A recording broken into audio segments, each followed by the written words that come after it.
Olivier Jacob, une question essentielle, évidemment. Comment réussir son entretien de recrutement? Alors déjà, le recrutement, effectivement, Rémi, c'est essentiel.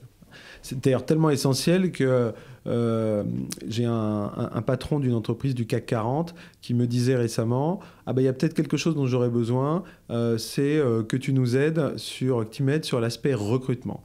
Donc pour lui, c'est tellement majeur, et il est vraiment excellent dans tous les domaines du management, mais pour lui, c'est tellement important que il envoie toujours la limite. Et pourquoi il envoie la limite? Parce que forcément, comme tous les managers, il a recruté des personnes et ça ne s'est pas bien passé. Voilà.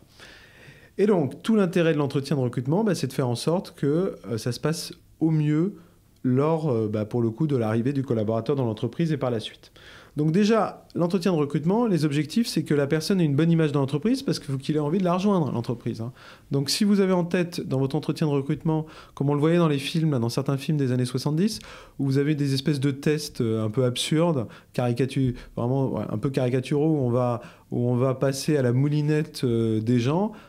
Ça, vous pouvez toujours le faire, mais du coup, qu'est-ce que vous allez avoir? En gros, les meilleurs qui ont plein d'offres, qui vont se dire, eux, ils sont bien gentils, mais ça va pas être possible, ça ne m'intéresse pas, je ne vais pas les rejoindre. Donc, il faut que la personne ait une bonne image d'entreprise, donc ça veut dire que le processus donne une bonne image aussi. Il faut que donc la personne soit motivée à rejoindre, et puis qu'elle comprenne aussi son rôle et responsabilités, qu'elle soit pas déçue en arrivant. Donc, il faut être honnête dans la description du rôle et des responsabilités. Et puis, il faut aussi, dans un recrutement, comprendre, donc évaluer la compétence de la personne et essayer de comprendre ce qu'il a pu faire.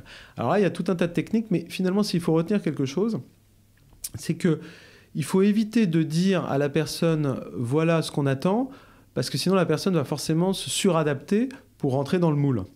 Donc, il faut plutôt poser beaucoup de questions, s'intéresser à la personne au maximum, approfondir, éventuellement lui demander à travers des jeux de rôle, des mises en situation ou des tests, pourquoi pas, mais pas dégradants, des tests de voir si elle correspond aux critères clés du poste.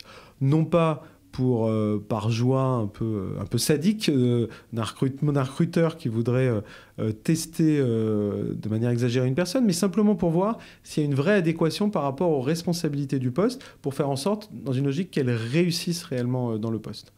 Donc, quand on a fait ça, du coup, il y a des temps à passer. Il y a un temps pour poser les questions, tester le collaborateur. Il y a un temps pour présenter et motiver le collaborateur à nous rejoindre. Et puis enfin, il faut être extrêmement professionnel sur le suivi. Donc, que ce soit en amont, quand on reçoit des CV, il faut répondre. Aujourd'hui, il y a une responsabilité de l'entreprise sur ces éléments-là, puisqu'il y a des sites qui existent d'échanges entre candidats qui vont donner leur avis sur les entreprises. Du coup, les candidats vont regarder ce que pensent les autres. Donc, si vous ne traitez pas bien des candidats, maintenant, ça se saura. Donc, ça ne va pas vous aider à recruter les meilleurs.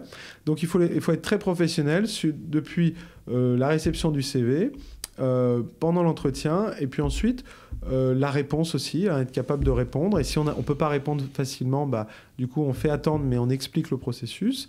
Et puis si le candidat nous le demande, d'avoir une discussion franche sur pourquoi il n'a pas été reçu, qu'est-ce qu'il y avait de bien et qu'est-ce qu'il pourra améliorer, peut-être pour l'aider à l'avenir. Après tout, il peut toujours revenir nous voir en ayant des expériences complémentaires.